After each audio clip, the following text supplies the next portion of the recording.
नमस्कार। चलिए आज होली के त्योहार के पीछे की उस शक्तिशाली कहानी में उतरते हैं जो रंगों, खुशियों और ढेर सारी मस्ती से कहीं ज्यादा गहरी है। ये सिर्फ एक जश्न नहीं है, बल्कि बुराई पर अच्छाई की जीत की एक बहुत पुरानी कहानी है। तो आइए इस कहानी की परतों को एक एक कर खोलते हैं। ये सवाल मन में आता है ना, भाई होली तो है रंगों का त्योहार, फिर इसकी शुरुआत एक बड़ी सी आग से क्यों होती है?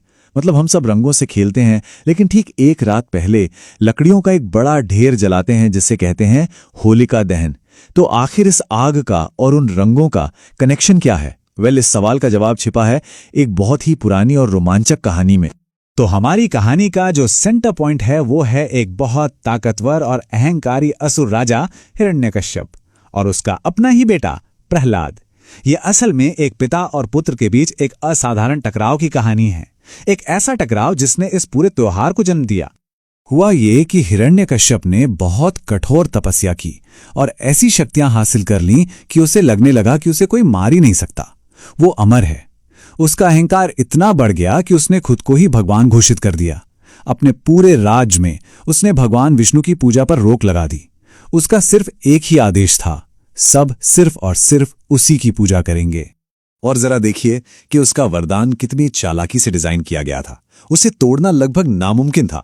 शर्तें थीं, उसे दिन में नहीं मार सकते, रात में भी नहीं, घर के अंदर नहीं तो बाहर भी नहीं। न कोई इंसान मार सकता, न कोई जानवर। किसी भी हथियार से नहीं मारा जा सकता, चाहे वो हाथ में पकड़ने वाला हो या फेंकने वाला।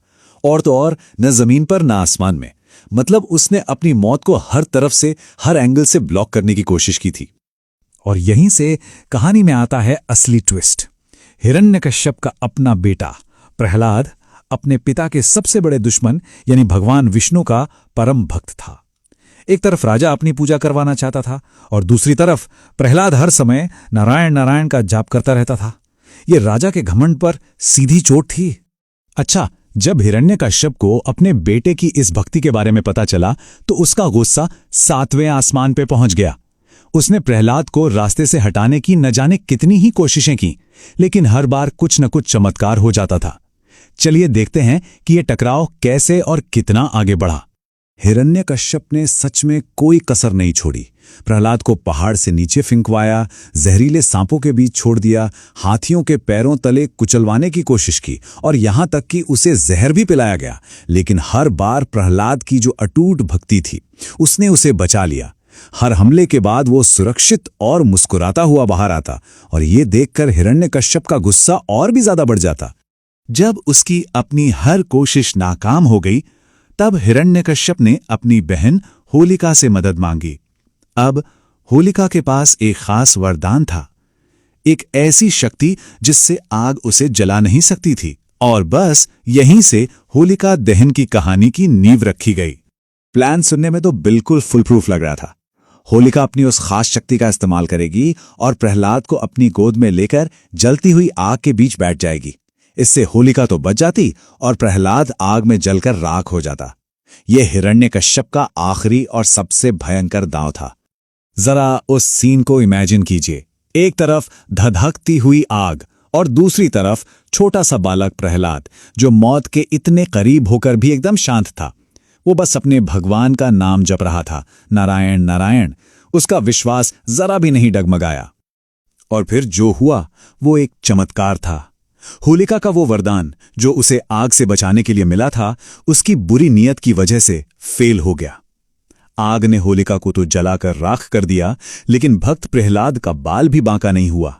वो आग से ऐसे सुरक्षित बाहर आ गया जैसे कुछ हुआ ही ना हो। ये एक कमाल का मैसेज है कि कैसे बुराई के लिए इस्तेमाल की गई शक्ति खुद को ही खत्म कर देती है। इस घटना के बाद तो हिरण्यकश्यप जैसे पागल ही हो गया।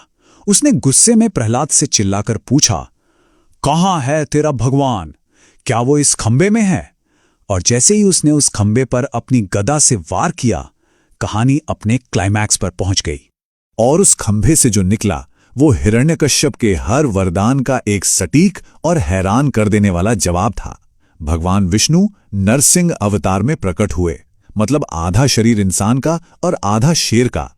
उन्होंने हिरण्यकश्यप को शाम के वक्त, यानी न दिन न रात में, दरवाजे की दहलीज पर, जो न घर के अंदर थी न बाहर, अपनी गोद में लिटाकर, जो न जमीन थी न आसमान, अपने तेज नाखूनों से, जो कोई हथियार नहीं थे उसका अंत कर दिया।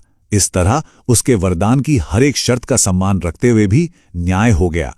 तो अब जब पूरी कहानी पता चल गई है तो चलिए वापस अपने पहले सवाल पर चलते हैं। आखिर इस पूरी कहानी का आज की होली से क्या लेना देना है?